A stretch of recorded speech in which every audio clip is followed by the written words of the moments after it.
ಎಲ್ರಿಗೂ ನಮಸ್ಕಾರ. Welcome back to my YouTube channel. ಯಾರೆಲ್ಲ ನನ್ನ ಚಾನಲ್ನ ಇನ್ನೂ ಸಬ್ಸ್ಕ್ರೈಬ್ ಮಾಡ್ಕೊಂಡಿಲ್ಲ ಸಬ್ಸ್ಕ್ರೈಬ್ ಮಾಡ್ಕೊಳ್ಳಿ ಅಂತ ಹೇಳ್ತಾ ಇವತ್ತಿನ ವಿಡಿಯೋನ ಶುರು ಮಾಡ್ತಾ ಇದ್ದೀನಿ. ಇವಾಗ ಹಸಿ ಬಟಾಣಿ ಸೀಸನ್ ಆಗಿರೋದ್ರಿಂದ ಎಲ್ಲ ಕಡೆ ನಮಗೆ ಹಸಿ ಬಟಾಣಿ ಸಿಗುತ್ತೆ. ಸೊ ಇದನ್ನು ಉಪಯೋಗಿಸ್ಕೊಂಡು ಹೇಗೆ ನಾವು ಒಂದು ರುಚಿಕರವಾದ ಗೊಜ್ಜನ್ನು ಮಾಡ್ಕೊಳ್ಬೋದು ಅಂತೇಳಿ ತಿಳಿಸ್ಕೊಡ್ತೀನಿ. ಹಾಗೆ ತರಕಾರಿ ಕೂಡ ಉಪಯೋಗಿಸ್ಕೊಂಡು ಇದ್ರ ಜೊತೆಗೆ ಒಳ್ಳೆ ಕಾಂಬಿನೇಷನ್ ಅಂತಾನೆ ಹೇಳ್ಬೋದು. ಹಸಿ ಬಟಾಣಿ ಮತ್ತು ತರಕಾರಿನ ಉಪಯೋಗಿಸ್ಕೊಂಡು ಒಂದು ರುಚಿಕರವಾದ ಗೊಜ್ಜನ್ನು ಹೇಗೆ ಮಾಡ್ಕೊಳ್ಬೋದು ಈಸಿಯಾಗಿ ಅಂತೇಳಿ ಇವತ್ತಿನ ವಿಡಿಯೋದಲ್ಲಿ ತಿಳಿಸ್ಕೊಡ್ತಾ ಇದ್ದೀನಿ. ಸೊ ಈ ಗೊಜ್ಜನ್ನು ನೀವು ದೋಸೆ, ಇಡ್ಲಿ, ಚಪಾತಿ, ಪೂರಿ ಮತ್ತು ರೈಸಿಗೂ ಕೂಡ ಯೂಸ್ ಮಾಡ್ಬೋದು. ಇದು ತುಂಬ ಚೆನ್ನಾಗಿರುತ್ತೆ. ಸೊ ಇವಾಗ ಹಸಿ ಬಟಾಣಿ ಸೀಸನ್ ಆಗಿರೋದ್ರಿಂದ ಇದನ್ನು ಒಂದ್ಸಲಿನಾದರೂ ಮಾಡ್ಕೊಳ್ಬೇಕು. ಅಷ್ಟು ರುಚಿಕರವಾದ ಗೊಜ್ಜನ್ನು ನಾನಿವತ್ತು ನಿಮಗೆ ತಿಳಿಸ್ಕೊಡ್ತಾ ಇದ್ದೀನಿ. ಇದಕ್ಕೆ ನಾನಿಲ್ಲಿ ಟೊಮ್ಯಾಟೊನ ತೊಗೊಂಡಿದ್ದೀನಿ, ಪುದೀನ ತೊಗೊಂಡಿದ್ದೀನಿ. ಹಾಗೆ ನಾನಿಲ್ಲಿ ಗರಂ ಮಸಾಲ ಉಪಯೋಗಿಸ್ಕೊಳ್ತಾ ಇರೋದ್ರಿಂದ ನಾನು ಈ ರೀತಿ ಮಸಾಲೆಗಳನ್ನು ಉಪಯೋಗಿಸ್ಕೊಳ್ತಾ ಇದ್ದೀನಿ. ಸೋಂಪು, ಏಲಕ್ಕಿ, ಚಕ್ಕೆ, ಲವಂಗ ಮತ್ತು ಸ್ವಲ್ಪ ಪುದೀನ ಸೊಪ್ಪು, ಕೊತ್ತಂಬರಿ ಸೊಪ್ಪೊಂದು ಕಡ್ಡಿಗಳನ್ನು ನಾನು ಉಪಯೋಗಿಸ್ಕೊಳ್ತಾ ಇದ್ದೀನಿ. ತುಂಬ ರುಚಿಯಾಗಿರುತ್ತೆ. ನೀವು ಬೇಕಿದ್ರೆ ಒಂದು ಸಲ ಹಾಕಿ ನೋಡಿ. ಹಾಗೆ ನಾನಿಲ್ಲಿ ಹಸಿರು ಮೆಣಸಿನ್ಕಾಯಿನ ತೊಗೊಂಡಿದ್ದೀನಿ, ಶುಂಠಿ, ಬೆಳ್ಳುಳ್ಳಿ ಮತ್ತು ಕಾಯಿ ಚೂರುಗಳನ್ನು ತೊಗೊಂಡಿದ್ದೀನಿ, ಈರುಳ್ಳಿ ಮತ್ತು ಟೊಮ್ಯಾಟೊನ ನಾನಿಲ್ಲಿ ತೊಗೊಂಡಿದ್ದೀನಿ. ಸೊ ಕೊತ್ತಂಬರಿ ಮತ್ತು ಪುದೀನ ಕಡ್ಡಿಗಳನ್ನು ಯೂಸ್ ಮಾಡಿದ್ರೆ ತುಂಬ ರುಚಿಯಾಗಿ ಬರುತ್ತೆ. ನಾಟಿ ಸ್ಟೈಲಲ್ಲಿ ಇದು ಗೊಜ್ಜು ರೆಡಿ ಆಗುತ್ತೆ. ಮೊದಲಿಗೆ ನಾನೊಂದು ಮಿಕ್ಸರ್ ಜಾರ್ನ ತೊಗೊಂಡು ಸೋಂಪು, ಚಕ್ಕೆ, ಲವಂಗ, ಏಲಕ್ಕಿ ಮತ್ತು ಕಾಯಿಗಳನ್ನು ರುಬ್ಕೊಳ್ತೇನೆ. ನೀವು ಬೇಕಿದ್ರೆ ಕಾಯಿ ತುರಿನ ಯೂಸ್ ಮಾಡ್ತಿದ್ರೆ ನೀವು ಎಲ್ಲದನ್ನು ಒಟ್ಟಿಗೆ ಹಾಕಿ ರುಬ್ಕೊಳ್ಬೋದು. ಇಲ್ಲಿ ನಾನು ಕಟ್ ಮಾಡಿ ಇಟ್ಕೊಂಡಿರುವಂಥ ಕಾಯನ್ನು ಉಪಯೋಗಿಸ್ಕೊಳ್ತಿರೋದ್ರಿಂದ ನಾನು ಮೊದಲಿಗೆ ಈ ಮಸಾಲೆಗಳು ಮತ್ತು ಕಾಯನ್ನು ಹಾಕಿ ರುಬ್ಕೊಳ್ತಾ ಇದ್ದೀನಿ. ನೋಡಿ, ಇದನ್ನು ನಾನು ಈ ರೀತಿ ಚೆನ್ನಾಗಿ ರುಬ್ಕೊಂಡಿದ್ದೀನಿ. ಏಲಕ್ಕಿ ಎಲ್ಲ ಚೆನ್ನಾಗಿ ನುಣ್ಣಗೆ ಹಾಕಬೇಕು. ಮತ್ತು ನಾನಿಲ್ಲಿ ಈರುಳ್ಳಿ, ಟೊಮ್ಯಾಟೊ, ಶುಂಠಿ, ಬೆಳ್ಳುಳ್ಳಿ,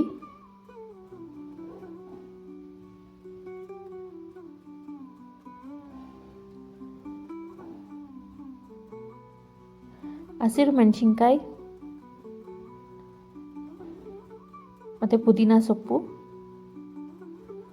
ಮತ್ತು ಕೊತ್ತಂಬರಿ ಸೊಪ್ಪು ಮತ್ತು ಕಡ್ಡಿಗಳು.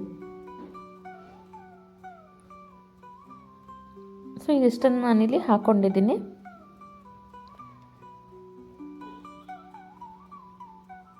ಸೊ ಇದಕ್ಕೆ ನಾನಿವಾಗ ಸ್ವಲ್ಪ ಧನಿಯಾ ಪುಡಿನ ಹಾಕ್ಕೊಳ್ತಾ ಇದ್ದೀನಿ.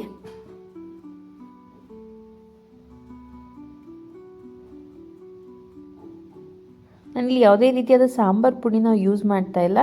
ಅದಕ್ಕೆ ನಾನಿಲ್ಲಿ ಧನಿಯಾ ಪುಡಿ ಮತ್ತು ಕೆಂಪು ಮೆಣಸಿನಕಾಯಿನ ಪುಡಿನ ಹಾಕ್ಕೊಳ್ತಾ ಇದ್ದೀನಿ ಖಾರಕ್ಕೆ. ನಾನೀಗ ಆಲ್ರೆಡಿ ಒಂದು ಹಸಿರು ಮೆಣಸಿನ್ಕಾಯಿ ಹಾಕ್ಕೊಂಡಿರೋದ್ರಿಂದ ನಾನು ಸ್ವಲ್ಪ ಕೆಂಪು ಮೆಣಸಿನ್ಕಾಯಿ ಪುಡಿನ ಹಾಕ್ಕೊಳ್ತಾ ಇದ್ದೀನಿ ಖಾರಕ್ಕೆ. ನೀವು ಬೇಕಿದ್ರೆ ಬರೀ ಹಸಿರು ಮೆಣಸಿನ್ಕಾಯಿನ ಹಾಕ್ಕೊಂಡು ಕೂಡ ಮಾಡ್ಕೊಳ್ಬೋದು. ನಂತರ ಇದನ್ನು ಕೂಡ ನಾನು ಈ ರೀತಿ ನುಣ್ಣಗೆ ರುಬ್ಕೊಂಡಿದ್ದೇನೆ ಎಲ್ಲದನ್ನು. ಸೊ ಇದನ್ನು ನೀವು ನುಣ್ಣಗೆ ರುಬ್ಕೊಳ್ಬೇಕು. ಬೇಕಿದ್ರೆ ಸ್ವಲ್ಪ ನೀರನ್ನು ಹಾಕಿ ನೀವು ಈ ರೀತಿ ಇದನ್ನು ಮಸಾಲೆನ ನುಣ್ಣಗೆ ರುಬ್ಕೊಳ್ಬೇಕು. ಸೊ ನಂತರ ನಾನಿಲ್ಲಿ ಒಂದು ಕುಕ್ಕರ್ನ ಬಿಸಿ ಮಾಡೋದಕ್ಕೆ ಇಟ್ಕೊಂಡಿದ್ದೇನೆ. ಕುಕ್ಕರ್ ಚೆನ್ನಾಗಿ ಬಿಸಿ ಆಗಬೇಕು. ಅದರಲ್ಲಿರುವಂಥ ನೀರಿನ ಅಂಶ ಎಲ್ಲ ಹೋಗೋ ತನಕ ನಾವು ಕುಕ್ಕರ್ನ ಬಿಸಿ ಮಾಡ್ಕೊಳ್ಬೇಕು. ನಂತರ ನಾನಿಲ್ಲಿ ಎಣ್ಣೆನ ಹಾಕ್ಕೊಳ್ತಾ ಇದ್ದೀನಿ.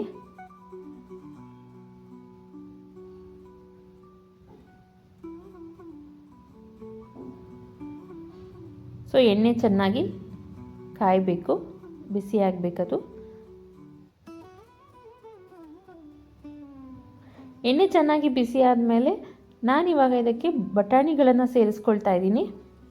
ನಾನಿಲ್ಲಿ 1 ಬೌಲಷ್ಟು ಬಟಾಣಿನ ಉಪಯೋಗಿಸ್ತಾ ಇದ್ದೀನಿ. ಸೊ ಸೀಸನ್ ಮುಗಿಯೋಕ್ಕಿಂತ ಮುಂಚೆ ಒಂದು ಸಲ ಇದನ್ನು ತಂದು ಮಾಡ್ಕೊಳ್ಳಿ, ತುಂಬ ರುಚಿಯಾಗಿರುತ್ತೆ.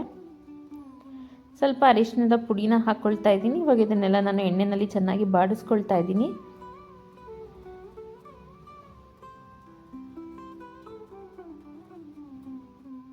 ಇದರದ್ದು ಹಸಿ ವಾಸನೆ ಹೋಗೋ ತನಕ ನಾನು ಚೆನ್ನಾಗಿ ಬಾಡಿಸ್ಕೊಂಡಿದ್ದೀನಿ. ಇವಾಗ ನಾನು ರುಬ್ಬಿಟ್ಕೊಂಡಿರುವಂಥ ಮಸಾಲೆ ಕೂಡ ಹಾಕ್ಕೊಳ್ತಾ ಇದ್ದೀನಿ. ಸೊ ಏಲಕ್ಕಿ ಹಾಕಿರೋದ್ರಿಂದ ಇದು ತುಂಬ ಚೆನ್ನಾಗಿರುತ್ತೆ ಮಸಾಲೆ.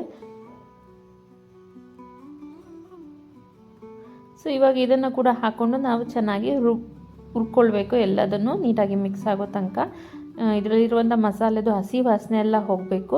ಅಲ್ಲಿ ತನಕ ನಾವು ಇದನ್ನು ಚೆನ್ನಾಗಿ ಬಾಡಿಸ್ಕೊಳ್ಬೇಕು ಎಣ್ಣೆಯಲ್ಲಿ. ನೋಡಿ ಆಲ್ಮೋಸ್ಟ್ ಇದು ಹಸಿ ವಾಸನೆ ಹೋಗಿ ಅದರಲ್ಲಿರುವಂಥ ನೀರಿನ ಅಂಶನೂ ಆಲ್ಮೋಸ್ಟ್ ಹೋಗಿದೆ.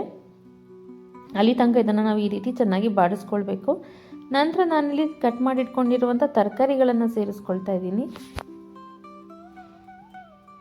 ಇಲ್ಲಿ ನೀವು ಬೇಕಿದ್ರೆ ಯಾವುದೇ ರೀತಿಯಾದ ತರಕಾರಿಗಳನ್ನು ಹಾಕೋಬೋದು. ನಾನಿಲ್ಲಿ ಬೀನಿಸು, ಕ್ಯಾರೆಟು, ಮೂಲಂಗಿ ಮತ್ತು ಆಲೂಗೆಡ್ಡೆನ ಹಾಕ್ಕೊಂಡಿದ್ದೀನಿ. ನಿಮಗೆ ಮೂಲಂಗಿ ಇಷ್ಟ ಇಲ್ಲ ಅಂದರೆ ಅದನ್ನು ಸ್ಕಿಪ್ ಮಾಡ್ಬೋದು. ಬೀನಿಸು, ಕ್ಯಾರೆಟು, ಆಲೂಗೆಡ್ಡೆ, ನೀವು ಬೇಕಿದ್ರೆ ಬೀಟ್ರೂಟ್ ಕೂಡ ಹಾಕ್ಕೋಬೋದು. ಆದರೆ ಕಲರ್ ಸ್ವಲ್ಪ ಚೇಂಜ್ ಆಗುತ್ತೆ, ಅದಕ್ಕೆ ನಾನು ಅದನ್ನು ಉಪಯೋಗಿಸ್ಕೊಳ್ತಾ ಇಲ್ಲ. ನೀವು ಬದನೆಕಾಯಿನ ಕೂಡ ಹಾಕ್ಕೊಳ್ಬೋದು. ನಿಮಗೆ ಯಾವ ತರಕಾರಿಗಳು ಇಷ್ಟ, ಗೆಡ್ಡೆಕೋಸಿದ್ರೆ ಗೆಡ್ಡೆಕೋಸನ್ನು ಕೂಡ ನೀವು ಹಾಕ್ಕೊಳ್ಬೋದು. ಸೊ ನೋಡಿ, ಈ ರೀತಿ ಎಲ್ಲದನ್ನು ನಾವು ನೀಟಾಗಿ ಮಿಕ್ಸ್ ಮಾಡ್ಕೊಳ್ಬೇಕು. ಸೊ ತರಕಾರಿದು ಅಷ್ಟೇ ಹಸಿ ವಾಸನೆ ಹೋಗೋ ತನಕ ನಾವು ಇದನ್ನೆಲ್ಲ ಇವಾಗ ನೀಟಾಗಿ ಹುರ್ಕೊಳ್ಬೇಕು. ಈ ರೀತಿ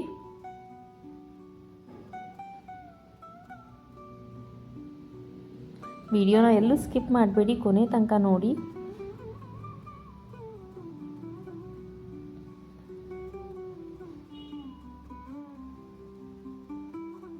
ಸೊ ಈ ರೀತಿ ನಾನು ಎಲ್ಲದನ್ನು ಚೆನ್ನಾಗಿ ಹುರ್ಕೊಂಡಿದ್ದೀನಿ.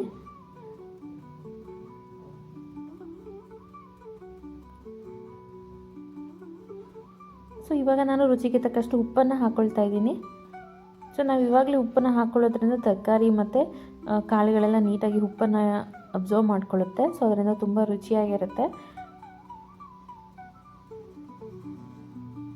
ಈ ರೀತಿ ಎಲ್ಲದನ್ನು ನಾವು ಮತ್ತೆ ಮಿಕ್ಸ್ ಮಾಡ್ಕೊಳ್ಬೇಕು.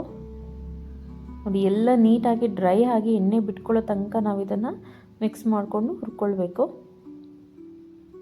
ಆವಾಗ ಅದರಲ್ಲಿರುವಂಥ ಹಸಿ ವಾಸನೆ ಎಲ್ಲ ಹೋಗಿರುತ್ತೆ.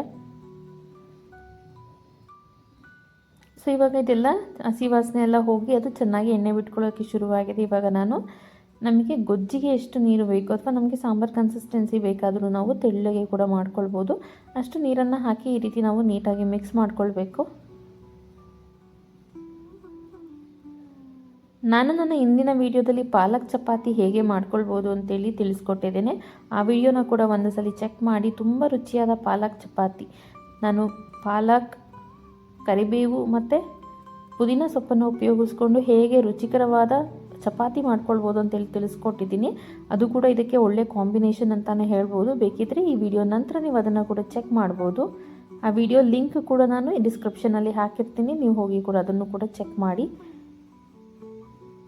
ನೋಡಿ, ಇವಾಗ ನಾನು ನೀರು ನನಗೆ ಎಷ್ಟು ಬೇಕೋ ಅಷ್ಟು ನೀರನ್ನು ಹಾಕ್ಕೊಂಡು ನಾನಿಲ್ಲಿ ಎಲ್ಲದನ್ನು ಮಿಕ್ಸ್ ಮಾಡ್ಕೊಳ್ತಾ ಇದ್ದೀನಿ. ನೀವು ಬೇಕಿದ್ರೆ ನೀರನ್ನು ಕಮ್ಮಿ ಹಾಕಿ ಇನ್ನೂ ಗಟ್ಟಿಗೆ ಕೂಡ ಮಾಡ್ಕೊಳ್ಬೋದು.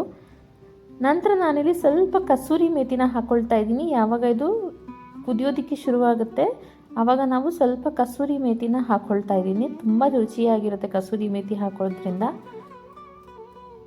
ನೋಡಿ, ಎಲ್ಲದನ್ನು ನೀಟಾಗಿ ಮತ್ತೆ ಮಿಕ್ಸ್ ಮಾಡ್ಕೊಳ್ಬೇಕು.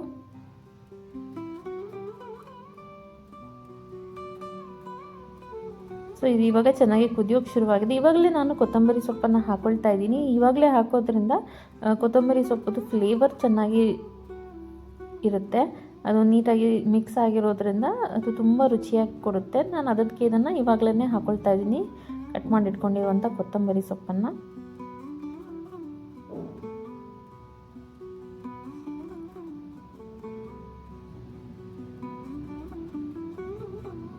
ಇವಾಗ ನಾನು ಲಿಡ್ಡನ್ನು ಕ್ಲೋಸ್ ಮಾಡ್ತಾ ಇದ್ದೀನಿ. ನಾನು ಇದನ್ನು ಇವಾಗ ಒಂದು ವಿಷಲ್ನ ಬರೆಸ್ಕೊಳ್ತೇನೆ. ಈಗ ಆಲ್ರೆಡಿ ಅದು ಆಲ್ಮೋಸ್ಟ್ ಬೆಂದಿರುತ್ತೆ. ಸೊ ಒಂದು ವಿಷಲ್ ಬರೆಸ್ಕೊಂಡ್ರೆ ಸಾಕು, ಎಲ್ಲ ನೀಟಾಗಿ ಬೆಂದಿರುತ್ತೆ. ಇದು ಹಸಿ ಬಟಾಣಿ ಹಾಕಿರೋದ್ರಿಂದ ತುಂಬ ಬೇಯಿಸೋ ಅವಶ್ಯಕತೆ ಇರೋದಿಲ್ಲ. ನೋಡಿ, ಇವಾಗ ರುಚಿಯಾದ ಗೊಜ್ಜು ಎಷ್ಟು ಚೆನ್ನಾಗಿರುತ್ತೆ ಅಂದರೆ ತುಂಬ ಚೆನ್ನಾಗಿರುತ್ತೆ. ಇವಾಗ ರೆಡಿ ಆಯಿತು. ಇದನ್ನು ನೀವು ದೋಸೆ, ಪೂರಿ, ಚಪಾತಿ ಎಲ್ಲದರ ಜೊತೆಗೂ ತಿನ್ಬೋದು. ಒಳ್ಳೆ ಕಾಂಬಿನೇಷನ್ ಅಂತಲೇ ಹೇಳ್ಬೋದು. ಬೇಕಿದ್ರೆ ನೀವು ರೈಸ್ ಜೊತೆಗೇನು ನೀವು ತಿನ್ಬೋದು. ಸೊ ಬಟಾಣಿ ಸೀಸನ್ ಮುಗಿಯೋಕ್ಕಿಂತ ಮುಂಚೆ ಇದನ್ನು ಒಂದ್ಸಲ ಟ್ರೈ ಮಾಡ್ಕೊಳ್ಳಿ. ಇದಕ್ಕೆ ನಾನು ಪಾಲಕ್ ಚಪಾತಿನ ಮಾಡಿದ್ದೆ. ಸೊ ಪಾಲಕ್ ಚಪಾತಿ ರೆಸಿಪಿ ಬೇಕಿದ್ರೆ ನಿಮಗೆ ಡಿಸ್ಕ್ರಿಪ್ಷನ್ ಬಾಕ್ಸಲ್ಲಿ ಹಾಕಿರ್ತೇನೆ ಲಿಂಕು. ನನ್ನ ಚಾನಲ್ನಲ್ಲಿ ಆಲ್ರೆಡಿ ಅಪ್ಲೋಡ್ ಮಾಡಿದ್ದೇನೆ, ಹೋಗಿ ನೀವು ಚೆಕ್ ಮಾಡ್ಬೋದು. ನೋಡಿ, ನಾನು ಈ ರೀತಿ ಪಾಲಕ್ ಚಪಾತಿ ಜೊತೆಗೆ ಇದನ್ನು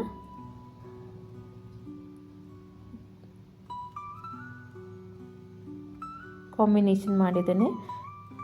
ಸೊ ವಿಡಿಯೋ ಇಷ್ಟ ಆದರೆ ಲೈಕ್, ಶೇರ್, ಸಬ್ಸ್ಕ್ರೈಬ್ ಮಾಡೋದನ್ನು ಮರಿಬೇಡಿ.